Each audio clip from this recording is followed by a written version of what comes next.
Kapitulli 4. Ferma e kafshëve. Nga fundi i verës, lajmi mbi çfarë kishte ndodhur te ferma e kafshëve u përhap në përgjysmën e krahinës. Çdo ditë topi i dëborës dhe Napoleoni nisnin me mision tufa pëllumbësh, të cilët instruktoheshin të përziheshin me kafshët e fermave fshinje për t'u rrëfyer atyre historinë e kryengritjes dhe për të mësuar këngën kafshët e Anglisë.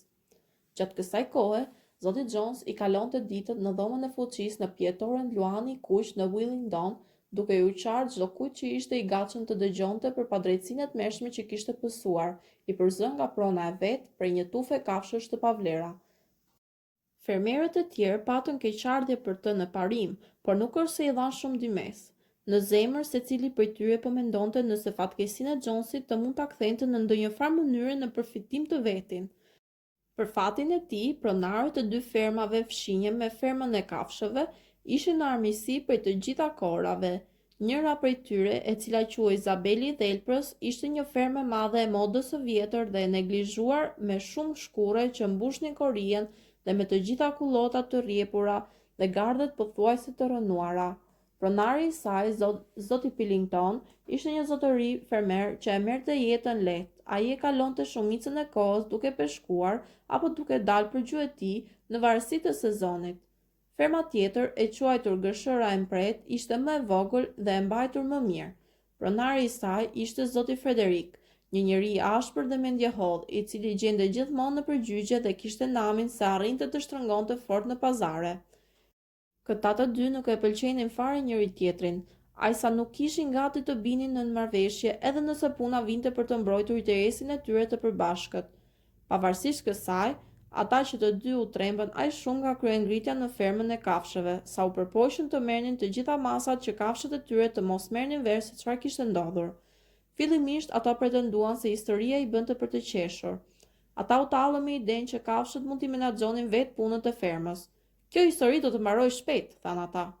Madje thanë se kafshët e ferma e Beut, ata këmbgulin ta quanin atë ferma e Beut, nuk duronin dot emrin ferma e kafshëve. Ishin vazhdimisht duke luftuar me njëra tjetrën dhe po vdisin një urije. Por kur koha kaloi dhe kafshët, siç dukej, nuk po vdisin urije, Frederiku dhe Pillingtoni ndryshuan muzikë dhe filluan të flisnin për poshtërsinë e tmerrshme që tani lulëzonte te ferma e kafshëve. Thuajse kafshët atje praktikonin kanibalizmin, torturonin njëra tjetrën me patkojnë kuaj të skuqur në flak, ndërsa femrat i kishin të përbashkëta.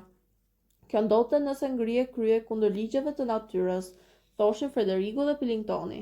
Gjithsesi këto porralla nuk besoheshin kurrë. Thashë themet e një ferme të mrekullueshme, ku njerëzit ishin përzënë dhe kafshët menaxhonin punët e veta, vijuan të qarkullonin mjegulltazi dhe në forma të ndryshme, dhe përgjatë atij viti një dallë rebelimesh u përplas nëpër të gjithë provincën. Demat që gjithmonë kishin qenë të duruar, papritur u kthyen në të egër. Delet shpërthyen gardhet dhe glabëruan sanën, lopët shkelmuan kovën me qumësht, qenë të gjuetisë refuzuan litarët ose i drejtuan kalorësit në anën e gabuar.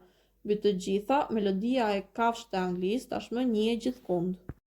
Ajo ishte përhapur me një shpejtësi të llahtarshme. Njerëzit nuk arrinin ta mbanin zemërimin kur dëgjonin këtë këngë, megjithse pretendonin se për ta ajo ishte thjesht qesharake. Ata thanë se nuk e kuptonin se si dhe vetë kafshët mund të binin në atë nivel sa të këndonin një plerë këngë të tillë të rëndomt. Ndërkohë çdo kafshë që gjendej duke kënduar atë fishkullehej me kamshik në vend, e megjithatë kënga ishte e parezistueshme. Mëllenjat e fërshfëllenin atë bingardhe, pëllumbat e ciceronin atë në vidhe, ajo hynte mes rokopujës së farkëtarëve dhe tingujve të këmbanave të kishave. Dhe kur qenit njerëzore dëgjonin atë, thellë u shkaktonte një drithërim. Ajo ishte një augur për një fatkeqësi. Herët në tetor, kur misër ishte prerë dhe kërcinë kishin vënë stiv, e një pjesë ishte shqirë sa kaq, një tufë me pëllumba mbërritën në oborrin e fermës së kafshëve, jashtëzakonisht të alarmuar.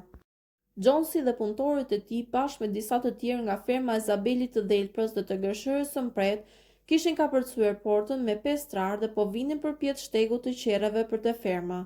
Ata të gjithë kishin shkopim me përjashtim të Jonesit, i cili po marshonte në krye me një çifte në dorë. Dukshëm ata po synonin të rimerrnin fermën. Kjo ishte pritur prej kohësh dhe të gjitha përgatitjet ishin bërë. Topi i dëborës kishte studiuar një libër të vjetër nga fushat e Jul Cezarit, të cilin e kishte gjetur te vila dhe ishte përgjegjës për operacionet mbrojtëse. Ai I dha urdhrat në vend, ndërsa 1 minutë më vonë, secila prej kafshëve zuri pozicionin e paracaktuar. Ndërsa njerëzit ju afruan ndërtesave të fermës, topi të borës lëshoi sulmen e tij të parë. Të gjithë pyllumbat deri te numri 35 fluturuan para dhe pas mbi kokat e burrave dhe ua bën glasën nga lart. Dhe ndërsa burrat po hiqnin glasat, patat të cilat ishin fshehur pas një gardi aty pranë, ju vërsulën dhe I çukitën nëpër këmbën në pulp. Gjithsesi, kjo ishte vetëm një manovër e lehtë për leshjeje, e cila synonte të shkaktonte vetëm pak trazim, ndërsa burrat I larguan me lehtësi patat me shkopinë e tyre. Topi të borës nisi kështu sulmin e dytë. Murieli, Benjamini dhe të gjitha delet të prirura nga topi të borës ju vërsulën njerëzve dhe I goditën në të gjithë anët, ndërsa Benjamini u kthye nga pas dhe I goditi me thundrat e tij të vogla. Edhe kësaj here, burrat me shkopinë dhe çizmet e tyre me mamuze ishin tepër të forta për ta. Dhe papritur pas një piskave nga topi të borës, I cili ishte sinjali për tërheqje, të gjitha kafshët u kthyen dhe morën arratim për tek oborri. Burrat brohoritën triumfalisht. Ata panë siç e kishin imagjinuar se armiqtë e tyre do t'ia fusnin vrapit dhe nxituan pas tyre duke prishur radhët. Kjo ishte pikërisht ajo që kishte në plan topi të borës. Sapo ato u futën brenda oborrit, 3 kuajt, 3 lopët dhe pjesa tjetër e derrave të cilët kishin zënë prit tek asodhja e lopëve u shfaqën papritur nga pas duke I prerë rrugën e tërheqjes. Topi të borës dha pas kësaj sinjalin për sulmin frontal. Ai vetë ju vërsul Jonesit. Jonesi e pa atë duke ardhur, ngriti çiften dhe qelloi. Saçmat shënuan një sër goditjesh në korrizin e topit të dëborës, ndërsa një dele mbeti e vdekur në vend. Pa ndaluar për asnjë çast, topi I dëborës e goditi këmbën e Jonesit me të gjithë peshën e tij për 1 kuintali. Jonesi përplas pas një pirgu me bajka, ndërsa pushka I ra nga duart. Përpamja më tmerruese nga të gjitha ishte ajo e bokserit I cili u ngrit në këmbët e tij të pasme dhe goditi me thundrat e tij me patkonj hekuri si një hamshar. Mjaftoi një goditje që një stallier I ri nga Zabeli I Dhelpës të rrëzohej në balt I vdekur. Kur e pan këtë, shumë prej burrave hodhën shkopin tutje dhe ja veshën vrapit. Paniku I mposhti ata dhe një çast më vonë të gjitha kafshët bashkë po I ndiqnin nëpër obor. Ata u shpuan me brir, u shkelmuan, u kafshuan, u shkelën me këmbë. Nuk pati asnjë kafshë në fermë që nuk u hakmor sipas mënyrës së vet. Edhe macja papritur u holl nga çatia te shpatullat e një lopçari dhe I nguli thonjt në qafë, ndërsa lopçari u lëriti në dhimbje të mëdha. Në atë çast pati një hapësirë mes kafshëve dhe burrat ja dolën të vraponin jashtë oborrit për të ikur me sa fuqi kishin për te rruga kryesore. Pushtimi I tyre zgjati vetëm 5 minuta dhe përfundoi me një tërheqje të palavdishme nga kishin ardhur, ndërsa tufa e patave u fërshfëllente nga pas dhe u çokiste pulpat derisa ikën. Të gjithë burrat ikën me përjashtim të njërit. Pas në obor, bokseri po prekte me thundrën e tij punëtorin e stallës që gjende I shtrirë me fytyrë poshtë në balt, duke u përpjekur ta kthente pash, por ai nuk lëvizte. "Ka vdekur," tha bokseri I tronditur. "Nuk doja ta bëja këtë. Harrova se kisha veshur patkonj. Kush do më besoj se nuk e bëra këtë qëllimisht?" "Mos u bëj sentimental, shok," bërtiti topi I dëborës, plagët e të cilit vijonin të rrjedhin gjak. "Lufta është luftë. Njeriu I vetëm I mirë është ai që ka vdekur." "Unë nuk desha të marr jetë, qoftë kjo dhe jetë njeriu," përsëriti bokseri ndërsa syt I kishte përplot me lot. "Ku është Molli?" bërtiti dikush. Molli në fakt kishte humbur. Për një çast pati një alarm të madh. U friksuan se njerëzit mund t'i kishin bërë keq asaj në ndonjë farë mënyre ose madje mund edhe ta kishin marrë me vete. Në fund gjithsesi, ajo u gjet e fshehur në stallën e saj me kokën e zhytur me sanës në lugë. Ajo ishte arratisur sapo dëgjoi të shtënën. Dhe kur të tjerët u kthyen pasi e gjetën atë, stallieri I cili në fakt vetë sa ishte trullosur e kishte marrë veten, ndërkohë dhe kishte çarë ferrën. Kafshët tani u mblodhen shumë të gëzuara, secila duke ritreguar trimërinë e vet në betejë me zë të lartë. Një festim I improvizuar e fitores u mbajt në vend. U ngrit flamuri dhe u këndua disa herë kafshët e Anglisë. Pastaj delja që u vra u varros me solemnitet, një murriz u mbo në varr. Në anë të varrit, topi dëborës mbajti një fjalim të shkurtër duke theksuar nevojën që të gjitha kafshët të ishin gati që të vdisnin për fermën e kafshëve, nëse do të ishte nevoja. Kafshët vendosën unanimisht të krijonin një dekoratë ushtarake, heroi I kafshëve klasi I parë, e cila ju akordua në vend topit të dëborës dhe bokserit. Ajo përbëhej nga një medalje tunxhi. Në fakt, ishin ca medaljonet të vjetra kuajsh që ishin gjetur të dhoma e veklave, të cilat mund të mbaheshin nga të dekoruarit për ditë të diel dhe gjatë ditëve të festave. Pati edhe një medalje heroi kafshëve klasi i dytë, e cila ju dha pas vdekjes Deles. Pati shumë diskutime se si duhet të quhej betejë. Në fund ajo u titullua Betejë e Kasollës së Lopës, për shkak se aty ishte vendi nga ku u ngrit kurthi. Çiftja e zotit Jones u gjet në baltë, ndërsa për shkak se dijej se kishte një sasi fishekësh të vila, u vendos që ajo të mbahej në këmbë të shtyllës së flamurit, si një top, dhe mbetë të qellohej 2 herë në vit. Një herë në 12 tetor për vjetorin e betejës së Kasollës së Lopëve dhe një herë tjetër në ditën e mesit të verës në përvjetorin e kryengritjes. Kapitulli 5. Ndërsa dimri mbërriti, Molly u bë gjithnjë dhe më shumë problematike. Ajo ishte vonë për punë çdo mëngjes dhe e justifikonte veten duke thënë se e kishte zënë gjumi, ndërsa ankohej për dhimbje misterioze, pavarësisht se oreksin e kishte të shkëlqyer.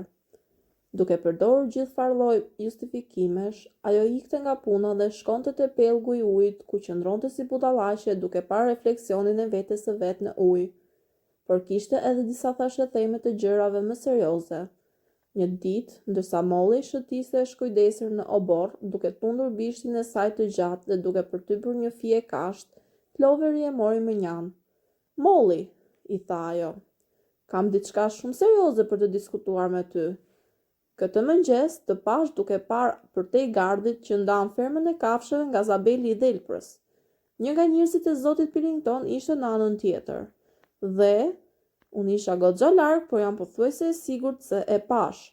Ai po fliste me ty dhe ti po e lejoje të të përkëdhelte hundën." "Çfarë do të thotë kjo, Molly?"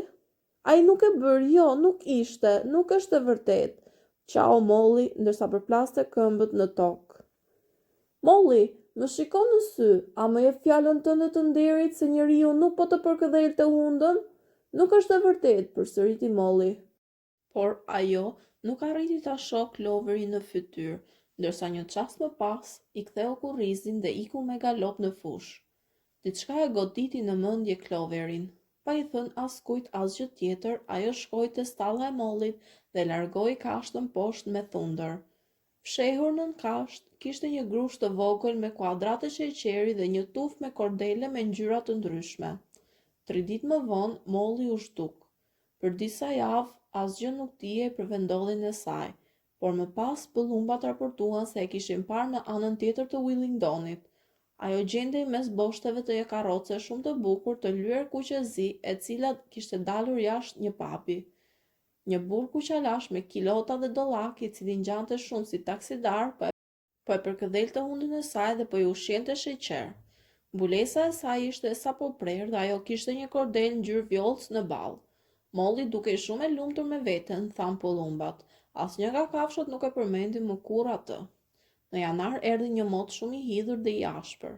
Toka ishte si hekur dhe asgjë nuk mund të bëhej në fusha. Shumë takime u mbajtën në haurin e madh, ndërsa derrat e mbajtën veten të zënë duke planifikuar punët për sezonin e pranverës. U bë e pranuar nga të gjithë që derrat, të cilët dukshëm ishin më të mençur se kafshët e tjera, duhet të merrnin vendime për të gjitha çështjet që lidheshin me politikën e fermës, por vendimet e tyre duhet të ratifikoheshin me votim nga shumica. Ky rregull do të kishte funksionuar shumë mirë, po të mos kishte qenë për mosmarrëveshjet mes Topit të Dëborës dhe Napoleonit. Këta të dy kishin mosmarrëveshje nga çfarëdo lloj çështje, për të cilën mund të kishte mosmarrëveshje. Nëse njëri propozonte të mbillej një sipërfaqe më e madhe me elb, tjetri ishte e sigurt se do të propozonte një sipërfaqe më të madhe me tërshër. Dhe nëse njëri thoshte se kjo apo ajo fushë ishte shumë e përshtatshme për lakra, tjetri do të shpallte se ajo ishte e pavlerë për çfarëdo lloj bime me përjashtim të rrepave. Secili kishte ndjekësit e vet dhe me raste debatet ishin shumë të ashpra.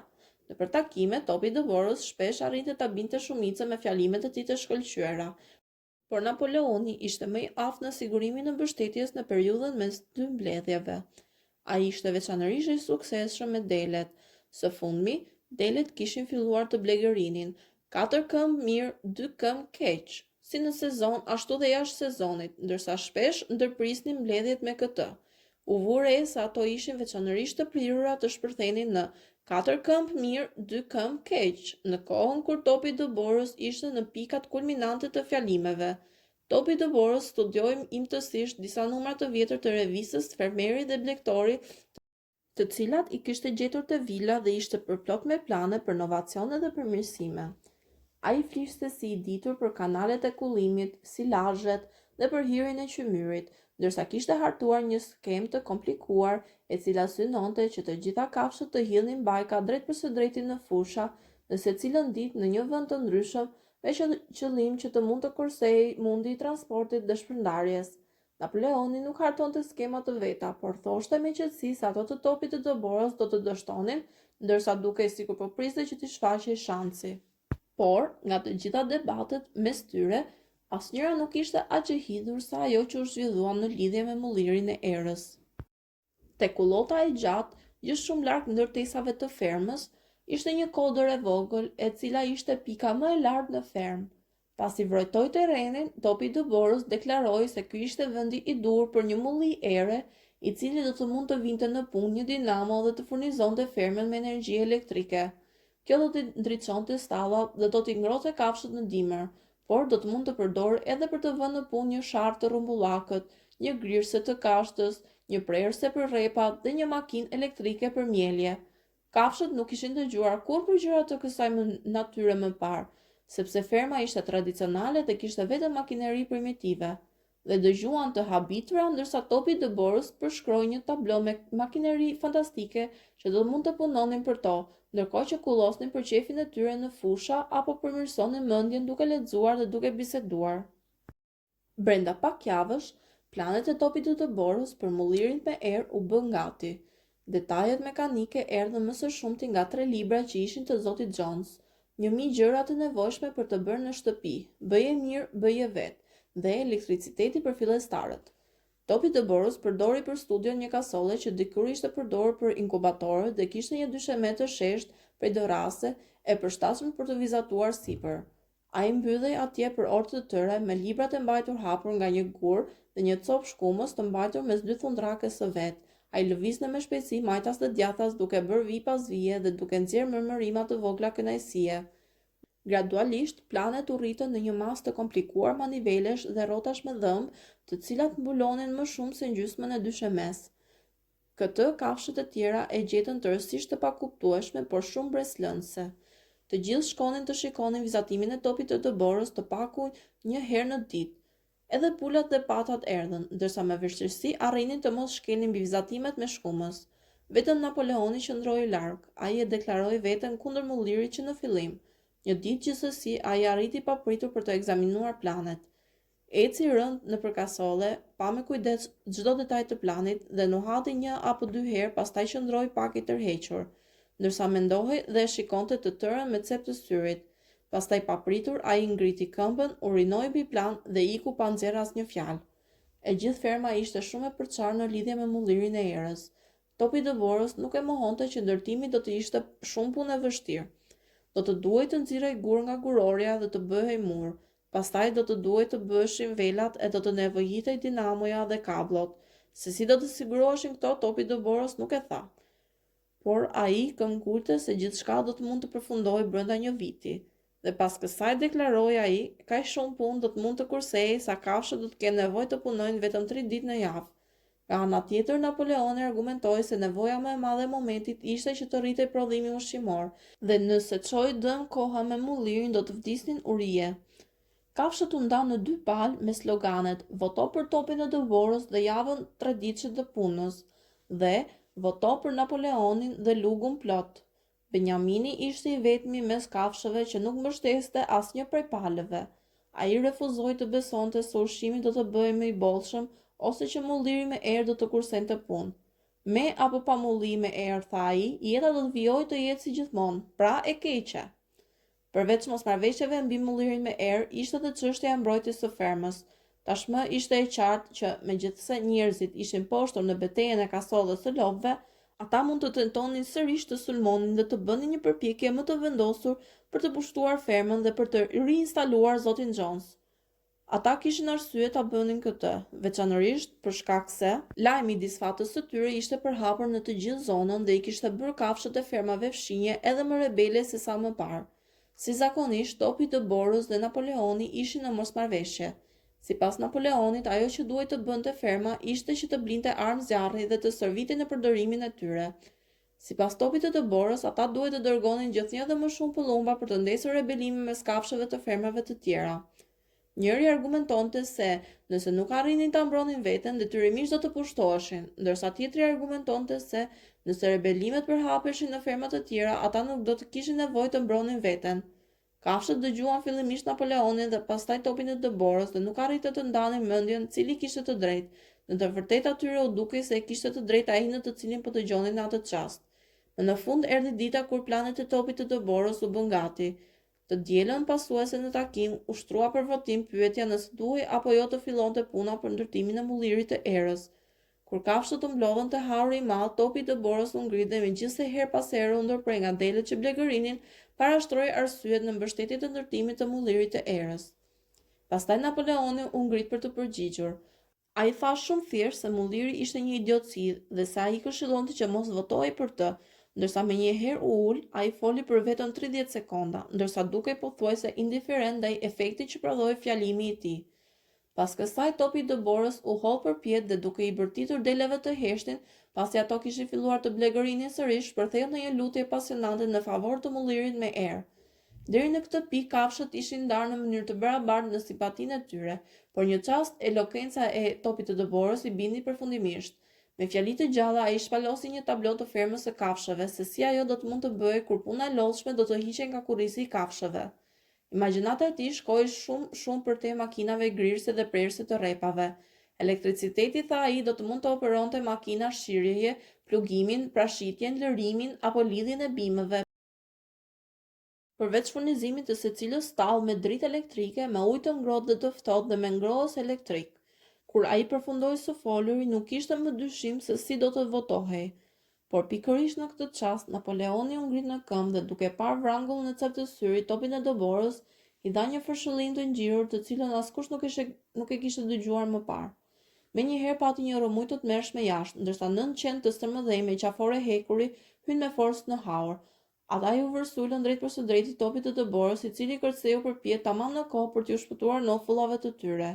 Brenda një çasti ai fluturoi jashtë, ndërsa qentë ndoqën nga pas. Tepër të çuditur dhe shumë të friksuar për të folur, të gjithë kafshët dolën përmes derës për të parë përzënjen. Topi i Dëborës po vraponte me sa fuqi kishte përgjatë kullotës së gjatë që të shpinte te rruka. Ai po vraponte ashtu si vetëm një derr ditë të vrapoj, e megjithatë qentë i kishte menjëherë pas. Papritur atij shkau këmba dhe u duk se ata do ta kapnin, por në vend ai u ngrit sërish dhe vrapoi më shpejt se kurrë, pastaj qentë u duk sikur e arritën sërish. Një prej tyre i mbylli nofullat mu te bishti i topit të Dëborës, i cili e lëvizja atë tamam në kohë. Ai pastaj mori dhe një herë forcë dhe rëshqiti përmes një vrime në gardh për të mos u parë më kurrë. Të heshtur dhe të tmerruar, kafshët u kthyen pas në haur. Në një çast qentë u kthyen pas. Fillimisht askush nuk kishte qenë në gjendje të imagjinonte se nga kishin ardhur këto krijesa, por problemi u zgjidh shpejt. Ata ishin këlyshët që Napoleoni ja kishte marrë nënave të tyre dhe i kishte rritur në fshehtësi. Megjithëse nuk ishin rritur ende tamam, ata ishin qenë të stërmëdhej me pamje po aq të egër sa dhe ujqit. Qentë i qëndronin afër Napoleonit dhe u vures ata tundin bishtat para tij në të njëjtën mënyrë si qenë tundin bishtat para Zotit Jones.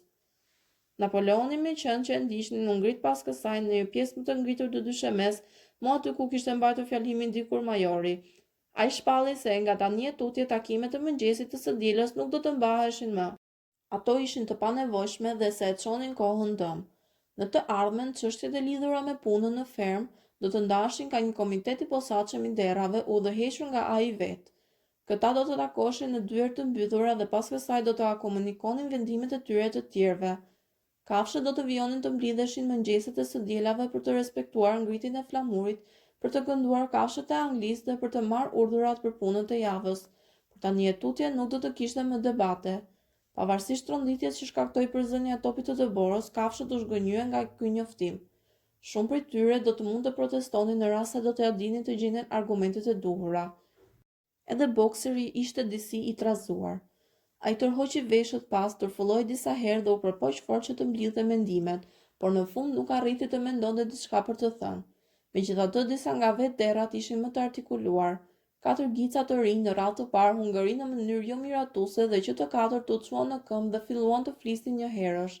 Po papritur qenë që ishin ulur përreth Napoleonit, ja dhanë një të lehur kërcënuese në unison dhe derrat ranë të heshtur. Pastaj delet shpërthyen një blegërim tronditse, 4 këmbë mirë, 2 këmbë keq, e cila vijoi për plot çerekore duke i dhënë fund çfarëdo lloj mundësie për debat. Pas kësaj zëmpreti u dërgua nëpër fermë për të shpjeguar organizimin e ri të të tjerët.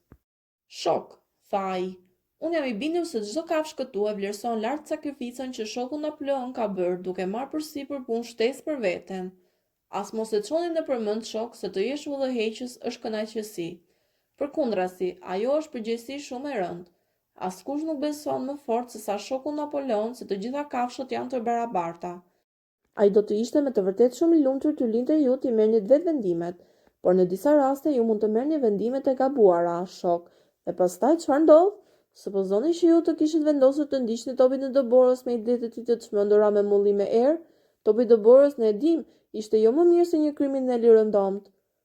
Ai luftoi me trimëri në betejën e kasullës së lopëve, tha dikush.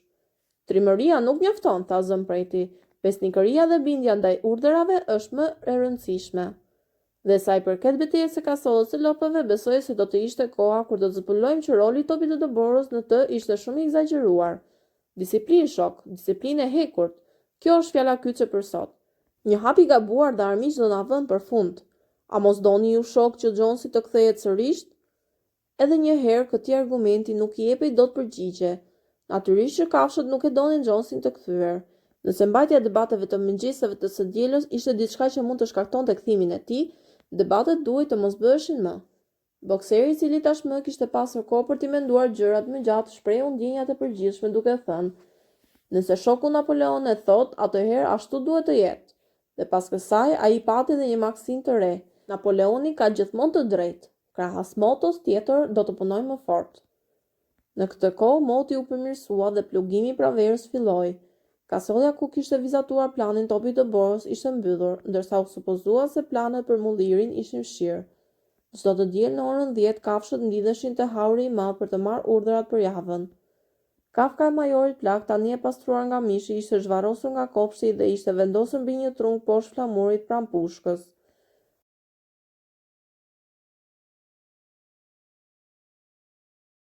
Pasi ngrihej flamuri, kafshëve u kërkoi të kalonin në rresht për një para kafkës në një mënyrë adhuruese para se të hynin në haur. Në këtë kohë, kafshët nuk uleshin më bashkë siç kishin bërë në të shkuarën. Napoleoni me zëmpretin edhe me një derë tjetër të quajtur Minimus, i cili kishte një aftësi shumë breslënse për të kompozuar këngë dhe poema, uleshin te një podium ku 9 qenë të rinj formonin një gjysmërrethi për rreth tyre, ndërsa derrat e tjerë rrinin pas. Pjesa tjetër e kafshëve ulej përballë tyre në pjesën kryesore të haurit. Napoleoni lexonte urdhrat për javën në një tonalitet për ushtaraku dhe pasi këndoi kafshët e Anglisë, kafshët shpërndaheshin. Të dielën e tretë pas përjashtimit të topit të Dëborës, kafshët u habitën disi kur dëgjuan Napoleonin të njoftoi se i mulliri erës në fund të fundit do të ndërtohej. Ai nuk dha asnjë arsye sepse kishte ndryshuar mendim, por vetëm i paralajmëroi kafshët se kjo punë shtesë nënkuptonte punë shumë të rëndë. Mund të ndilte e nevojshme madje të reduktoheshin racionet. Planet gjithsesi ishin që të gjitha të përgatitura deri në detajin më të vogël. Një komitet i posaçëm derash kishte punuar për këtë për gjatë 3 javëve të fundit. Ndërtimi i mullirit të erës me të gjitha përmirësimet e tjera të ndryshme priti të zgjaste 2 vjet. Atë mbrëmje zëmpreti u shpjegoi privatisht kafshëve të tjera se Napoleoni të vërtetë nuk kishte qenë kurrë kundër ndërtimit të mullirit. Përkundrazi, ai e kishte mbështetur këtë ide që nga fillimi dhe plani të cilët topi i Dëborës e kishte vizatuar në dyshemend e kasollës së inkubatorit në të vërtetë ishte vjedhur nga dokumentet e Napoleonit. Mulliri me erë në fakt ishte krijesë e vet Napoleonit. Po pse, pyeti dikush, ai kishte folur aq ashpër kundër? Këtu zëmpreti u duk shumë dhelprak. Kjo, tha ai, ishte mençuria e shokut Napoleon. Ai kishte bërë sikur e kundërshtonte mullirin e erës, thjesht si një manovër për të shpëtuar nga topi i Dëborës, i cili ishte një karakter i rrezikshëm dhe një ndikim i keq. Tani që topi i Dëborës nuk ishte më, Plani mund të vijonte përpara pa ndikimin e tij. Kjo, tha zëmpreti, ishte diçka që quhej taktik. Ai e përsëriti fjalën disa herë. Taktik, shok, taktik. Ndërsa rrëshqiste sa majtas djathtas duke tundur bishtin dhe duke qeshur. Kafshët nuk i kishin të qartë se çfarë do të thoshte kjo fjalë, por zëmpreti foli kaq bindshëm, ndërsa 300 që qelluan të ishin aty në atë çast lehen aq kërcënueshëm sa e pranuan këtë shpjegim pa bërë pyetje të tjera. Kapitulli 6. Përgjatë të gjithë atij viti, kafshët punuan si sklever, por ato ishin të lumtura, nuk u ankuan përballë asnjë lodhjeje apo sakrifice, shumë të vetëdijshme se çdo gjë që po bënin e bënin për veten e vet dhe për kafshët që do të vinin më pas, dhe jo për një tuf njerëzish parazit dhe hajdut. Përgjatë pranverës dhe verës, kafshët punuan 60 orë në javë, ndërsa në gusht Napoleoni shpalli se do të duhej të punojë dhe pas drekave të së dielës. Kjo punë ishte tërësisht vullnetare, por çdo kafshë mungonte prej saj do të kishte racionin e vet të bukës të përgjysmuar. Dhe pavarësisht këtyre të gjithave, disa punë të caktuara mbetën pa u bërë. E korra ishte disi më pak e suksesshme se sa vitin e kaluar, ndërsa dy fusha që duhet të ishin mbjellë me rrepa në fillim të verës nuk u mbollën, për shkak se plugimi nuk mbaroi në kohë. Ishte e mundshme prej këtu të vërehej se dimri pasues do të ishte i vështirë. Mulliri i erës shfaqi vështirësi të papritura. Kishte një gurore të mirë me gur gëlqerore në fermë dhe shumë rërë cimente ishte gjetur në një nga shtëpitë rrethuese, kështu që të gjitha materialet për ndërtimin ishin në dispozicion. Por problemi i parë që kafshët nuk mund të zgjidhnin ishte se si t'i thynin gurët në copa më për masat e duhura. Dukej sikur nuk kishte mënyrë për ta bërë këtë përveç se me dalë dhe me varë, të cilat asnjë kafshë nuk ishte në gjendje t'i përdorte, për shkak se asnjë kafshë nuk qëndronte dot në dy këmbët e pasme. Vetëm pas shumë javësh përpjekjesh të kota, ideja e saktë lindi dikujt. Ideja ishte që të përdorej forca e gravitetit. Shkëmbinj të stërmëdhenj shumë tepër të mëdhenj për të përdorur siç ishin, gjendeshin në të gjithë shtratin e gurores. Kafshët lidhen dritaret për rreth tyre dhe pastaj të gjithë bashkë, lop, kuaj, dele dhe çdo kafshë mund të shtrinte dhe të mbante një litar, madje edhe derat në disa raste u bashkuan në çastet kritike, i tërhoqën shkëmbinjt me një ngadalësi dëshpëruese deri në majtë të kodrinës migurore, nga ku i lëshuan për të bërë copash poshtë. Ishte krahasimisht më e lehtë që gurët të transportoheshin pasi ato ishin thyer. Kuajt i bartën ato në qere, delet tërhoqën nga një blok për rrugë, e madje edhe Murili dhe Benjamini u raskapitën me një karrocë të vjetër zonjash dhe bën pjesën e tyre të punës. Nga fundi i verës ishte ngrumbulluar gur i mjaftueshëm dhe pas kësaj filloi ndërtimi në mbikëqyrjen dhe drejtimin e derrave. Por e gjitha kjo ishte një punë e ngadalë dhe e lodhshme. Shpesh u tesh një ditë e tërë për të tërhequr një masiv të vetëm në majtë të gurores, ndërsa kishte raste që edhe kroi shtyhej në gremin, kur binte poshtë nuk thyhej. Asgjë nuk do të mund të realizohej pa bokserin, fuqia të cilit dukej sikur ishte e barabartë me atë të gjithë kafshëve të tjera të marra bashk. Kur masivi fillonte të rrëshqiste dhe kafshët bërtisin të dëshpëruara, ndërsa ndjenin se po tërhiqnin poshtë kodrës, ishte bokseri ai që gjithmonë ngulte këmbët për të mbajtur litarin dhe për të ndaluar masivin të rrëshqiste më tutje. Kur e shihnin atë duke ngjitur shpatin pëllëm për pëllëm, duke ju marrë fryma me thundrat e tij që fërkoheshin në tokë dhe në anën e tij të mbushur me djersë, gjithkush mbushej me admirim për të. Cloveri e paralajmëroi që të mos e ngarkonte veten më shumë nga sa mund të mbante, por bokseri nuk dëgjonte kurrë. Dy sloganet e tij, do të punoj më fort dhe Napoleoni ka gjithmonë të drejtë, dukej se i mjaftonin atij si zgjidhje për të gjitha problemet. Ai kishte bërë me fjalë me gjelin që ta zgjonte atë 3 çerekore më herët në mëngjes në vend të gjysmore. Edhe në kohën e tij të lirë, të cilat nuk ishin shumë në atë kohë, ai shkonte vetëm te gurorja, mblidhte një barr me gur të thyer dhe i tërhiqte deri te vendi ndërtimi të mullirit i pandihmuar. Kafshët nuk e patën aq keq verën, pavarësisht vështirësisë së punës. Edhe nëse nuk kishin më shumë ushqim nga sa kishin pasur në kohën e Jonesit, së paku nuk kishin as më pak. Avantazhi i të pasurit vetëm të vetes për të ushqyer ishte aq i madh sa kishte plot hapësirë për të dështuar para se të bëhej më keq. Ndërsa nga ana tjetër metoda se si kafshët i bënin gjërat ishte më efikase të kursente shumë punë. Për shembull, punë të tillë si prashitja mund të bëheshin me një saktësi që ishte e pamundur për qendjet njerëzore. Dhe sërish për shkak se asnjë kafshë nuk villte, ishte e panevojshme që të ndahej me gardë kullota nga toka e punueshme, gjë që kursente shumë punë nga mirëmbajtja e gardhave dhe e portave. Pavarësisht kësaj, ndërsa vera ju afrua fundit, disa mungesa të paparashikuara filluan të ndihen. Kishte nevojë për vaj parafine, gosht, biskota qeni dhe hekur për patkonjtë e kuajve, por asnjëra prej këtyre nuk mund të prodhojë brenda fermës. Me vonë do të kishte nevojë dhe për fara dhe për plera kimik, përveç veglave të ndryshme, ndërsa në fund ishte problemi i vetë makinerisë së mullirit të erës. Se si do të siguroheshin të gjitha këto, askush nuk ishte në gjendje t'i merrte me mend. Një mëngjes të diele, kur kafshët u mblodhën për të marrë urdhrat, Napoleoni shpalli se kishte vendosur një politikë të re. Nga tani e tutje ferma e kafshëve do të hynte në tregti me fermat fshinje. Jo natyrisht për të bërë fitime, por thjesht me qëllimin që të siguronte disa materiale të caktuara, të cilat ishin të domosdoshme dhe urgjente. Nevojat e mulliri ishin më prioritare se çdo tjetër, tha ai.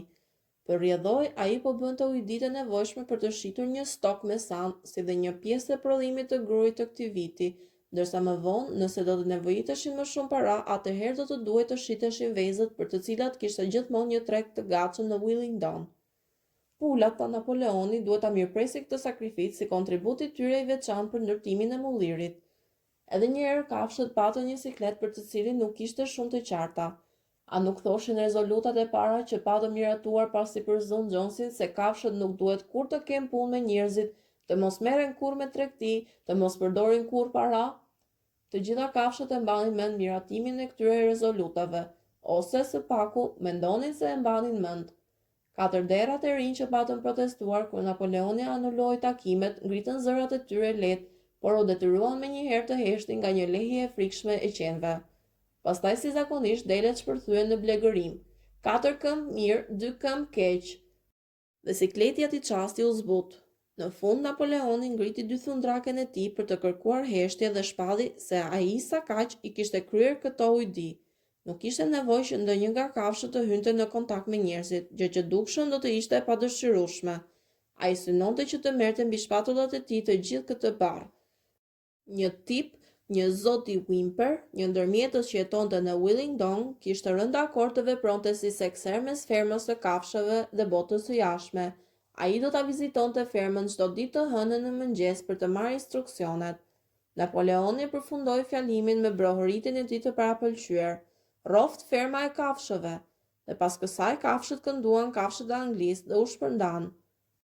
Edhe kësaj here zëmpreti bëri xhiro në fermë për t'u vënë mendjen në gjumë kafshëve.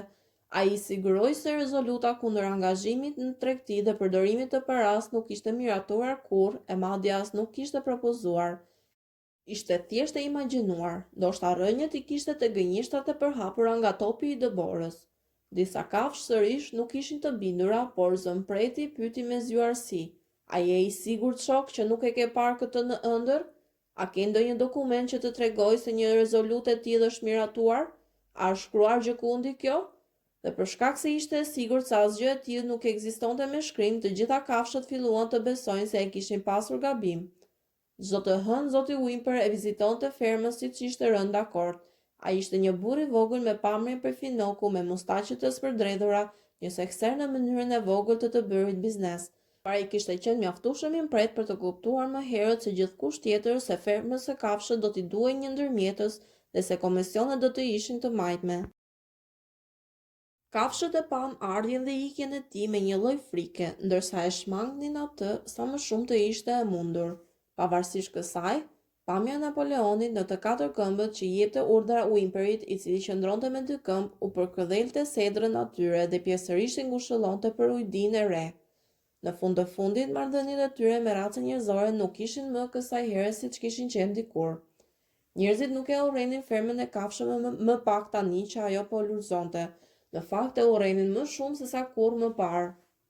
Secili prej njerëzve kishte shprehur bindje se ferma do të falimentonte herët avon dhe mbi të gjitha që mulliri i erës do të ishte një dështim. Ata qëllonin që takoheshin nëpër kafene dhe i dëshmonin njëri tjetrit me diagrame se mulliri me erë ishte i destinuar të rrëzohej ose edhe nëse do të qëndronte në këmbë, atëherë nuk do të funksiononte kurrë. Dhe, megjithatë, kundër vullnetit të tyre, ata kishin zhvilluar një lloj respekti për efikasitetin me të cilën kafshët po i menaxhonin punët e tyre. Një simptom e kësaj ishte që ata filluan të referoheshin asaj si ferma e kafshëve, duke përdorur emrin e vërtet dhe duke hequr dorë nga pretendimi se ajo quhej çifligu i beut.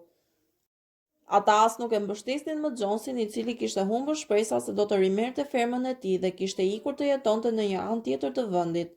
Me përjashtim të Wimperit, nuk kishte asnjë kontakt tjetër mes fermës së kafshëve dhe botës së jashtme, por kishte vazhdimisht thashë theme se Napoleoni ishte duke planifikuar për të hyrë në marrëveshje biznesi, ose me zotin Pilkington të Zabelit të Dhelprës, ose me zotin Frederik të Gërshërës së Mpret, por u vure gjithashtu se ai nuk do hynte kurrë në marrëveshje me të dy një herësh. Pikërisht, rreth kësaj kohe derat papritur u zhvendosën për te vila dhe e bën rezidencë të vetën. Sërish kafshëve ju duk se mbani mend një rezolut kundër përdorimit të vilës në ditët e para, dhe sërish zëmpreti ja doli t'i binte se nuk ishte kështu. Ishte absolutisht e nevojshme, tha ai, që derat, të cilët ishin mendja e fermës, të kishin një vend të qetë për të punuar. Vila ishte gjithashtu më e përshtatshme për dinjitetin e udhëheqësit, sepse së fundmi ai kur fliste për Napoleonin i referoi atij vetëm si udhëheqësi, që të jetonte në një vilë në vend që të jetonte në një stall.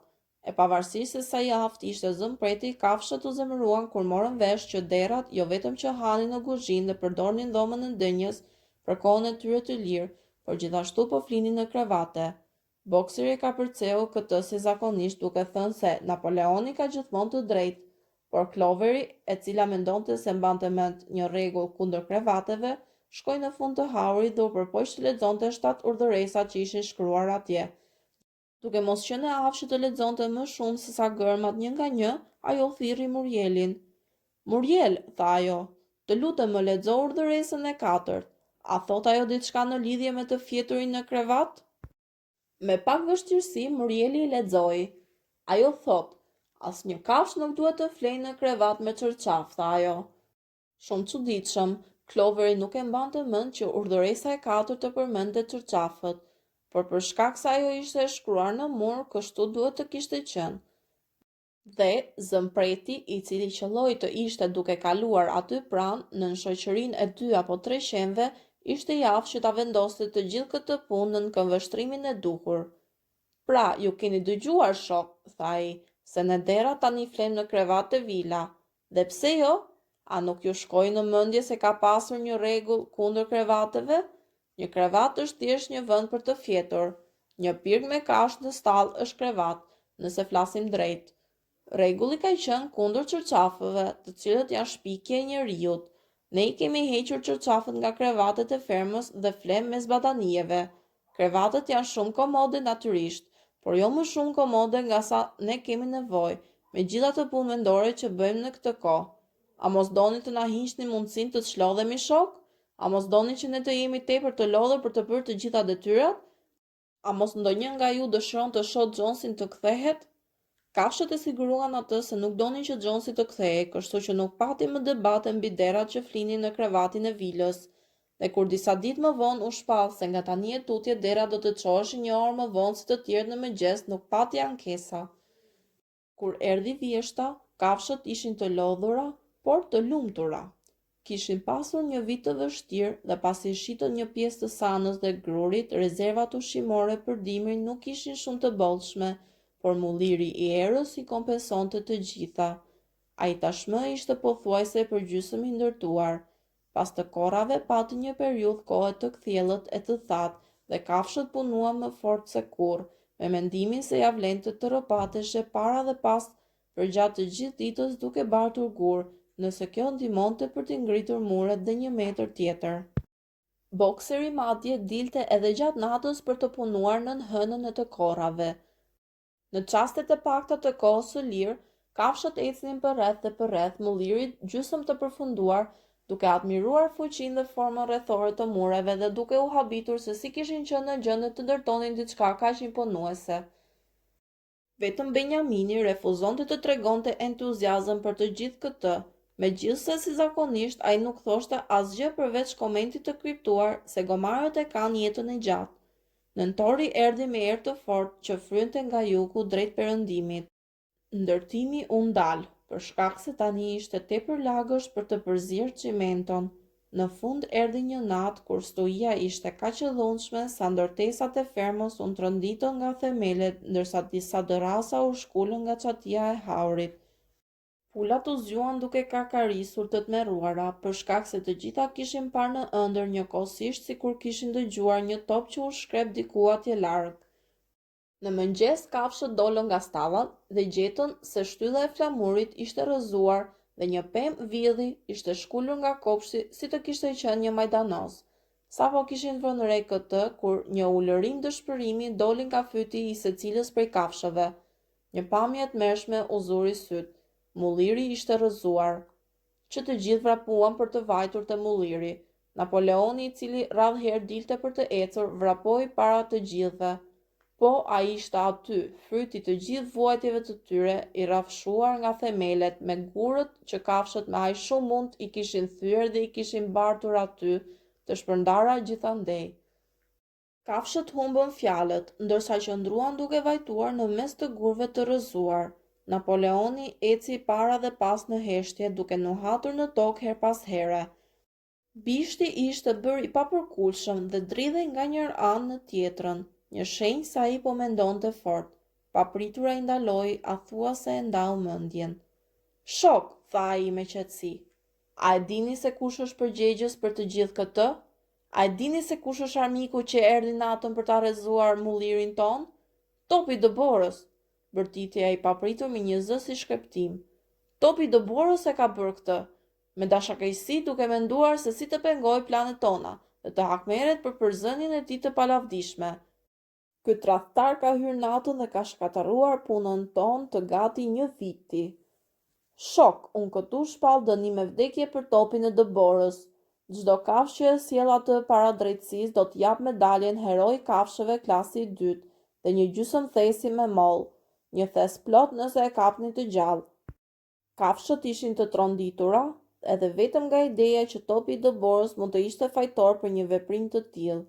Pati ulërima të zemëruara dhe që të gjithë filluan të mendojnë se si mund ta kapnin topin e Dëborës nëse ai kthehej ndonjëherë pas. Pothuajse menjëherë gjurmët e një deri u zbuluan te bari pak më tutje kodrinës. Ato mund të gjurmoshin vetëm pak metra, po dukej se shpinin në një vrim të gardhi. Napoleoni nuhati ato thellë dhe shpallej se i përkisnin topit të Dëborës. Ai shtoi se në opinionin e tij topi i Dëborës duhet të kishte ardhur nga drejtimi i Izabelit të Dhjetëprës. Nuk do të ketë më vonesa, shok, bërtiti Napoleoni pasi gjurmët u ekzaminuan. Puna na pret. Që këtë mëngjes ne do të fillojmë të rindërtojmë mullirin dhe do të ndërtojmë atë për gjatë gjithë dimrit në erë apo në shi. Ne do t'ia tregojmë atij tradhtarit të qelbër se nuk mund të na mposh kaq lehtë. Mbani mend, shok, nuk mund të ketë devijim nga plani. Ne do të realizojmë planin ditë për ditë. Para, shok, rrof mulliri i erës, rrof ferma e kafshëve. Kapitulli 7. Bëri një dimër shumë i hidhur. Moti me stuhi u pasua nga një borë me shi dhe dëbor dhe më pas një ngrice ashpër që nuk u thye deri në shkurt. Kafshët bën më të mirën që mundën me rindërtimin e mullirit, duke ditur shumë mirë se bota jashtë po shikonte dhe se qeniet ziliqare njerëzore do të gëzoheshin nëse mulliri nuk përfundohej në kohë. Për shkak të smirës, njerëzit pretendonin se nuk besonin se ishte topi i Dëborës ai që e kishte shkatërruar mullirin. Ata thoshin se ai ishte rrëzuar për shkak se muret ishin tepër të holla. Kafshët e dinin se kjo nuk ishte e vërtetë. Sërish të vendos që të ndërtoheshin muret 3 këmbë të trasha kësaj here, në vend të 18 inçeve që ishin herën e parë, gjë që do të thoshte se duhej mbledhur një sasi më e madhe gurësh. Për një periudhë goxha të gjatë, gurorja ishte përplot me dëbor të shkrirë, kështu që asgjë nuk mund të bëhej. Pak progres u arrit kur bëri mot me ngrisë të thatë, por kjo ishte punë e pamëshirshme dhe nuk ndiheshin më kaq me shpresë sa më parë. Kafshët kishin gjithmonë ftohtë dhe ishin gjithmonë të uritura, vetëm bokseri dhe kloveri nuk e humbën kurrë. Zëmpreti bëri fjalime të shkëlqyera mbi gëzimin dhe dinjitetin që të sjell puna. Por kafshët e tjera të fermës gjetën më shumë frymëzim te fuqia e bokserit dhe te slogani i tij për hershëm, "Do të punoj më fort". Në janar ushqimi u paksua shumë. Racionet e misit u reduktuan në mënyrë drastike, ndërsa u shpall se një racion ekstra me patate do të shpërndahej për ta zëvendësuar. Pastaj u zbulua se pjesa më e madhe e patatës kishte ngrirë në vend ngurpullim, për shkak se nuk ishin mbuluar mjaftueshëm trash. Patatet ishin zbutur dhe u kishte dalë boja, derisa vetëm disa syresh ishin të ngrënshme. Për ditë me radhë, kafshët nuk patën asgjë për të ngrënë veç kashtë dhe rrënjë. Vdekja nga uria duke sikur u lexoi në fytyrë. Kishte rëndësi vendimtare për ta fshehur këtë fakt nga bota e jashtme. Të inkurajuar nga rënja e mullirit, qendjet njerëzore po shpiknin gënjeshtra të reja për fermën e kafshëve. Edhe një herë filloi të thuhej se kafshët po vdisin nga uria dhe sëmundjet, dhe se vazhdimisht po luftonin me njëra tjetrën dhe po bënin kanibalizëm dhe infaticid. Napoleoni e dinte se rezultatet e këqija mund të pasonin, në rast se faktet reale të situatës ushqimore do të bëheshin të ditura, kështu që vendosi të përdorë zotin Whymper për të përhapur përshtypje të kundërta. Deri në këtë kohë, kafshët kishin pak ose as pak kontakt me Whymperin gjatë vizitave të tij të përjavshme. Gjithsesi, disa kafshë të përzgjedhura, kryesisht dele, u instruktuan të komentonin si pamendje, ndërsa ishin pranë tij se racionet ishin rritur. Përveç kësaj, Napoleoni urdhëroi koshat thuajse të zbrasur në kasollen e magazinës të mbusheshin deri në maj me rërë, e cila më pas mbuloi me aq sa mbetej nga drithi dhe ushqimi. Me një justifikim të përshtatshëm, në një rast, Whymperi u çua përmes kasollës së magazinës dhe u lejua të shohë se sa të mbushur ishin hambarët. Ai u mashtrua dhe vijoi t'i raportoj botës së jashtme se asnjë mungesë ushqimesh nuk kishte te ferma e kafshëve. Pavarësisht kësaj, nga fundi i janarit u bë e qartë se do të ishte nevojshme të sigurohej ndonjë sasi drithi nga gjetkë. Në këto ditë Napoleoni radhëherë shfaqej në publik dhe e kalonte të gjithë kohën e tij te vila, e cila ruhej në secilën derë nga një qen me pamje të egër. Kur dilte, kjo ndodhte gjithmonë në një mënyrë ceremoniale, shoqërohej nga një eskort për 6 qenësh që e rrethonin atë nga afër dhe i hakërreheshin çdo kujt që i afrohej. Shpesh ai nuk shfaqej as në mëngjeset e së dielave, por i lëshonte urdhrat e tij përmes derrave të tjerë, kryesisht zëmprehtit. Një mëngjes të diele zëmprehti njoftoi se pulat, të cilat po bëheshin gati të ngrohnin vezët, duhet i dorëzonin ato. Napoleoni kishte pranuar përmes Whymperit një kontratë për 400 vezë në javë. Çmimi i tyre do të paguante për mjaftueshëm dritë dhe barë për ta mbajtur fermën në këmbë derisa të vinte vera dhe kushtet të ishin më të lehta. Kur pulat e dëgjuan këtë, ato bërtitën në mënyrë të tmerrshme. Ato sapo bënin gati vezët për t'i ngrohur në pranverë dhe protestuan duke thënë që nëse merreshin vezët tani ishte vrasje. Për herë të parë që nga përzënia e Jonesit pati diçka që i ngjante një kryengritjeje. Të udhëhequra nga 3 pula minorke të zeza, pulat bën një përpjekje të vendosur për të ndaluar Napoleonin të bënte çfarë donte.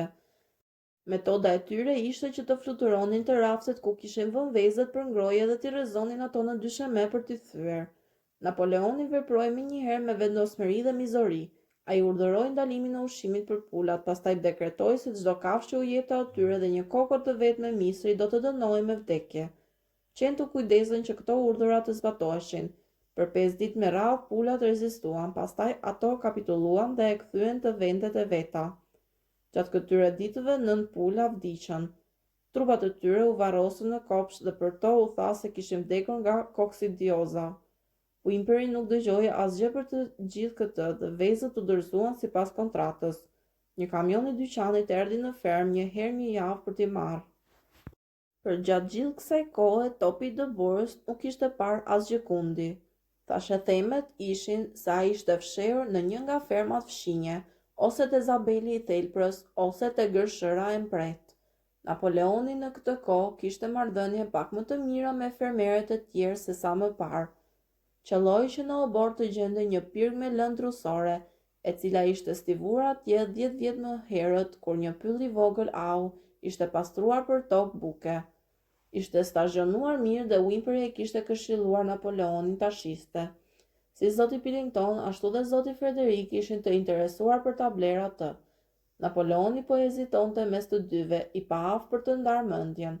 U vu re se kurdo që ai gjendej pranë pikës së një marrëveshje me Frederikun, topi i dëborës shpadhej se po fshihej te Zabeli i Thelprës. Ndërsa kurdo që prirë drejt Pillingtonit, topi i dëborës thuaj se ishte te Gërshëra e Mpret. Papritur, herët në pranverë, një gjë shumë alarmuese u zbulua. Topi Dëborës po vizitonte fermën në mënyrë sekrete gjatë natës. Kafshët u shqetësuan kaq shumë sa vështirë se i zinte gjumin në stall. Thuaj se çdo natë ai përvidhej dinës në errësirë dhe bënte gjithfarë të këqijash. Ai villte misrin, përmbyste kovat me qumësht, thyente vezët, shkelte farishtet, u kafshonte lëvorën pemëve frutore. Kurdo që ndonjë që shkonte keq, zakonisht faji atribuoi Topit të Dëborës. Nëse një dritare thye apo një pilet bllokohej, dikush shfaqej i bindur se Topi i Dëborës kishte ardhur gjatë natës për ta bërë atë dhe kur qeci i kasollës së magazinës u humb, e gjithë ferma u bindi se Topi i Dëborës e kishte hedhur atë në pus. Çuditshëm kafshët vijuan ta besojnë këtë edhe pasi qeci u gjeti i harruar në një thes me ushqim. Lopët deklaronin në mënyrë unanime se Topi i Dëborës përvidhej në stallën e tyre dhe i milte ndërsa ato flinin. Minjt, të cilët kishin qenë trozovaç gjatë të gjithë dimrit, besoi se ishin agent të Topit të Dëborës. Napoleoni dekretoi që një hetim i plotë të kryej mbi aktivitetet e Topit të Dëborës. Shoqëruar nga qenët e tij, ai u nis për të bërë një tur të kujdesshëm inspektimi në përdërtesat e fermës, ndërsa kafshët e tjera e ndoqën duke ruajtur një distancë të respektueshme. Çdo pak hapa, Napoleoni ndalonte dhe nuhaste tokën për gjurmët e Topit të Dëborës, të cilat tha ai mund t'i dallonte nga era. Ai nuhati në çdo cep, në haur, në kasollën e lopëve, në qymez, në kopshin e zarzavatave dhe gjeti gjurmë të Topit të Dëborës, pothuajse gjithkund. Ai vendoste feçkën e tij në tokë, merrte frymë disa herë thellë dhe bërtiste me një zë të frikshëm. Topi i Dëborës, ai ka qenë këtu, arrit ta dalloj erën e tij të qelbur. Dhe ndërsa ai thoshte Topi i Dëborës, të gjithë qenët ja jepnin një kërcënimi gjakatar dhe tregonin dhëmbët e tyre. Kafshët ishin shumë të friksuara. Dukej sikur përmes tyre Topi i Dëborës ishte një lloj ndikimi i padukshëm që mbushte ajrin mes tyre dhe i kërcënonte me gjithfarë lloj rreziqesh. Në mbrëmje, zëmpreti i thirri kafshët të mblidheshin dhe me një shprehje prej të alarmuari në fytyrë, tha se kishte disa lajme serioze për të njoftuar. Shok, u lëritej zëmpreti duke bërë një lëvizje të vogël nervoze. Një gjë e tmerrshme është zbuluar. Topi i Dëborës ja ka shitur veten Frederikut të fermës së gëshërës Zëmpret, i cili dhe tani po komploton të na sulmojë ne dhe të na rrëmbej fermën. Topi i Dëborës do të veprojë si urdhërfyes i tyre kur të fillojë sulmi. Por ka më keq se sa kaq. Ne patëm menduar se rebelimi i Topit të Dëborës ishte shkaktuar thjesht nga mendjemallësia dhe ambicia e tij, por ne e kishim gabim, shok. A e dini se cila është arsyeja e vërtetë? Topi i Dëborës ka qenë i lidhur me Jonesin që nga fillimi. Ai ka qenë agent i fshehtë i Jonesit për gjatë gjithë kohës. Është provuar nga dokumentat që e ka lënë pas dhe që ne sapo i kemi zbuluar. Për mua kjo shpjegon shumë gjëra, shok. A nuk e kemi parë ne me sy tanë se si ai tentoi, gjithsesi për fat të mirë pa sukses, që të na shtynte në drejt disfatës në betejën e kasollës së lopëve? Kafshët u trullosën. Kjo ishte një poshtërsi shumë e madhe se sa shkatërimi i mullirit nga Topi i Dëborës. Por u desh të kalonin disa minuta para se kafshët ta kuptonin. Të gjitha e mbanin mend, ose mendonin se e mbanin mend, se si e kishin parë Topin e Dëborës që sulmoi në ballë të tyre të betejë e kasollës së lopëve, se si i priu dhe i inkurajoi para çdo vështirësie dhe se si ai nuk ishte ndaluar as për një çast edhe kur saçmat e çiftes së Jonesit e plagosën atë në kurriz. Fillimisht pati pak vështirësi për të parë se si e gjitha kjo përputhej me zbulimin se ai kishte qenë në anën e Jonesit. Edhe bokseri i cili radhëherë bën të pyetje ishte i çuditur. Ai qëndroi i shtrirë, mblodhi këmbët poshtë vetes, mbylli syt dhe me një përpjekje të fortë ja doli të formuloj mendimet e tij. Nuk e besoj këtë, tha ai. Topi i Dëborës luftoi me trimëri të betejë e kasollës së lopëve. Unë e pash vetë. A nuk i dham në atij medaljen heroi i kafshëve klasi i parë me një herë pas betejës? Ky ishte gabimi ynë, shok, sepse ne tani e dim, është e gjitha e shkruar në dokumentat sekrete që ne kemi zbuluar se në realitet ai po përpiqej të na zinte në kurth. Por ai mbeti i plagosur, tha bokseri. Ne të gjithë e pam atë të vraponte i përgjakur. Ajo ishte pjesë e planit, përtiti zëmpreti. E shtëna e Jonesit vetëm sa e ladhatoi atë. Mund t'ju tregoj se çfarë shkruan ai vetë për këtë, nëse ju do të ishit në gjendje të lexonit. Plani ishte që topi i dëborës në momentin kritik të jepte sinjalin për luftë dhe pastaj t'ja linte fushën armikut. Dhe ai pothuajse ja doli. Unë madje mund të them shok se ai do t'ja dilte nëse nuk do të kishte qenë për udhëheqësin ton heroik, shokun Napoleon. A nuk e mbani mend se si pikërisht në çastin kur Jonesi dhe shokët e tij hynë në obor, topi i dëborës papritur u kthye dhe mori Arratin dhe shumë kafshë doqën atë nga pas? Dhe a nuk e mbani mend gjithashtu se si pikërisht në atë çast, kur paniku po përhapej gjithandej dhe gjithçka dukej e humbur, shoku Napoleon u hodh përpara me thirrje, "Vdekje njerëzimit!" dhe i nguli dhëmbët te këmba e Jonesit. "Besoj se ju e mbani mend atë shok", bërtiti zëmpreti duke tundur bishtin. Tani, kur zëmpreti e përshkroi skenën në mënyrë kaq grafike, kafshë u ngjall se me vërtet e mbanin mend këtë. Në çdo rast ato mbanin mend se në momentin kritik të betejës, topi i dëborës u kthye dhe mori Arratin, që se si bokseri sërish ishte jo tërësisht i bindur. "Unë nuk besoj se topi i dëborës ishte tradhtar që nga fillimi", tha ai në fund. "Ndryshon puna për çfarë bëri më pas, por besoj se te beteja e Kasolles së Lopës ai ishte shok i mirë." "Udhëheqësi ynë, shoku Napoleon", shpalli zëmpreti duke folur shumë ngadalë dhe me vendosmëri, "ka thënë prirazi shok, se topi i dëborës ka qenë agent i Jonesit që nga fillimi, por shumë kohë përpara se të ndodhte kryengritja." "Apo këtu ndryshon puna", tha bokseri. "Nëse shoku Napoleon e thot, ai duhet të ketë të drejtë." "Kështu të duam shok", bërtiti zëmpreti, por u vure se ai i dha një vështrim shumë të shëmtuar bokserit me sytë e tij të vegjël. Ai u kthye për të ikur, pastaj ndaloi dhe shtoi rënd. "Unë paralajmëroj çdo kafshë në këtë fermë që të bëj sytë 4, sepse kemi arsye të besojmë se agentët sekret të topit të dëborës janë fshehur në mesin tonë." 4 ditë më vonë pas dreke, Napoleoni urdhëroi që të gjitha kafshët të mblidhen në obor. Kur të gjitha u mblodhën bashkë, Napoleoni doli nga vila duke mbajtur të dyja medaljet e tij, sepse ai i kishte dhënë vetes së fundmi medaljet Heroi Kafshëve klasi parë dhe Heroi Kafshëve klasi 2, bashkë me 900 e tij të stërmëdhej që kërcënonin rrotull dhe lenin në mënyrë të atill sa shkaktonin ndritërima në shtyllën kurrizore të kafshëve të tjera. Të gjitha u mblodhën të heshtura në vende të tjera, sikur të dinin që më herët se diçka e tmerrshme pritej të ndodhte. Napoleoni qëndroi me pamje të egër duke vrojtuar audiencën, pastaj ai fërshëlleu në një mënyrë të tjerrët. Menjëherë qenë u hodhën përpara dhe kapën 4 dera nga veshët dhe i tërhoqën ata zvarr, ndërsa këta u lërinin nga dhimbjet dhe nga tmerri për te këmbët e Napoleonit. Veshët e derave po rridhnin gjak. Qenë kishin shijuar gjak dhe për disa qaste u duk se ata do të luanin mëndsh. Për çudinë të gjithëve, 3 prej tyre ju vërsulën bokserit. Bokseri i pa ata duke ardhur dhe ngriti thundrën e tij madhështore, e kapi njërin prej qenve në ajër dhe e nguli në tokë.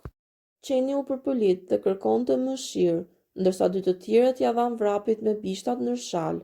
Bokseri pa nga Napoleoni për të ditur nëse ai duhet të shtypte qenin për vdekje apo ta linte të ikte. Napoleoni u duk sikur ndryshoi fytyrë dhe urdhëroi bokserin prerazi ta linte qenin. Bokseri e ngriti thundrën dhe qeni iku rrëshqitazi, i gërvishtur dhe duke gulquar. Pas kësaj trazirat mbaruan.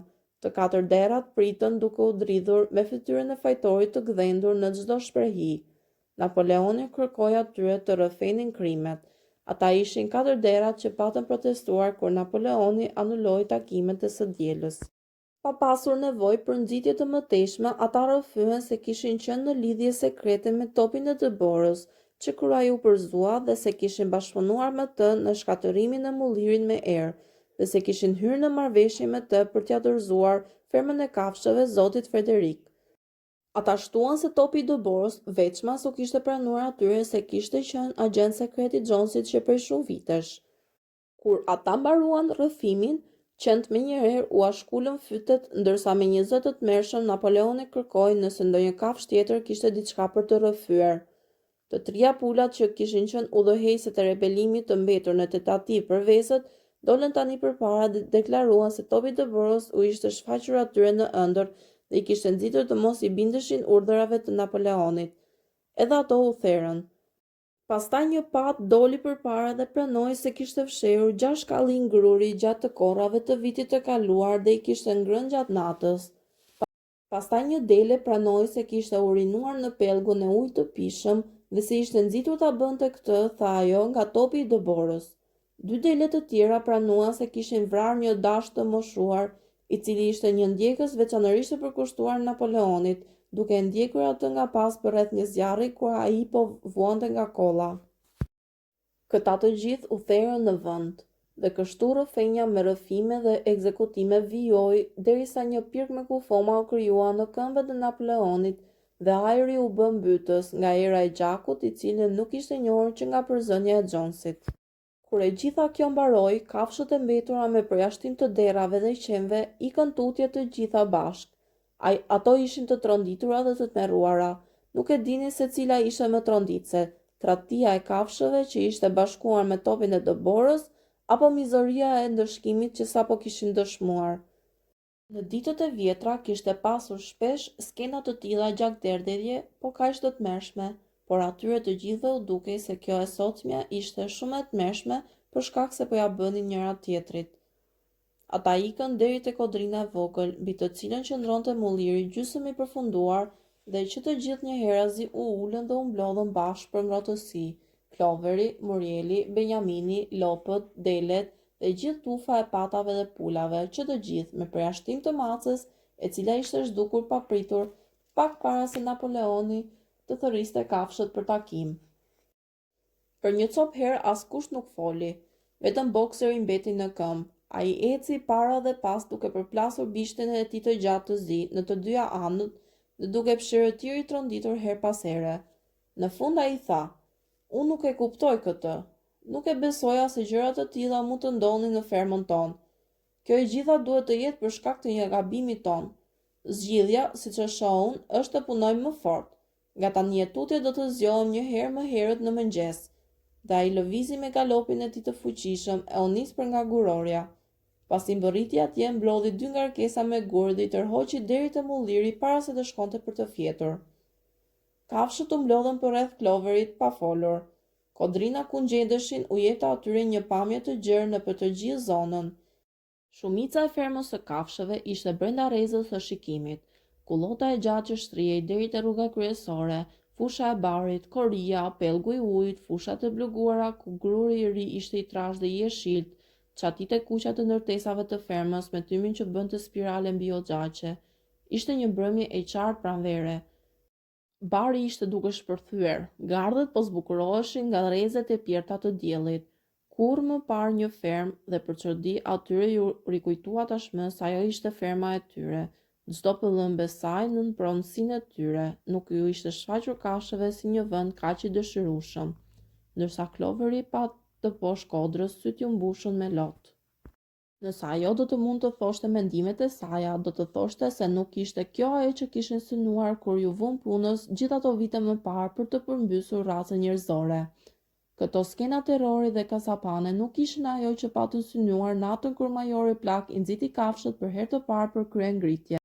Nëse ajo vetë kishte një tablon në mendje se si do donte ta shite veten, ajo ishte shoqëria e kafshëve të çliruara nga uria dhe nga kamxhiku, të gjitha të barabarta, secila duke punuar sipas asaj që mund të bënte, e forta duke mbrojtur të dobtën, siç kishte mbrojtur ajo rikat që kishin humbur mama natën që majori mbajti fjalimin. Në vend të kësaj, dhe ajo nuk e dinte sepse ata kishin mbërritur në një kohë kur askush nuk guxonte të fliste çfarë mendonte, kur qenë e egër gjendeshin gjithkund dhe kur ty të duhej të shikoje shokët e tu të bërë copash pasi rrëfenin krime të tmerrshme. Nuk kishte mendim për rebelim apo mosbindje në mendjen e saj. Ajo e dinte se siç ishin gjërat, kafshët ishin shumë më mirë nga sa kishin qenë në ditët e Jonesit, dhe para së gjithash ishte e nevojshme të parandalohej kthimi I qenieve njerëzore. Çfarëdo që të ndodhte, ajo do të mbetej besnike, do të punonte fort dhe do të zbatonte urdhrat që I jepeshin dhe do të pranonte udhëheqësinë e Napoleonit. Por, megjithatë, nuk ishte kjo ajo për të cilën të gjitha kafshët kishin shpresuar dhe ishin lodhur.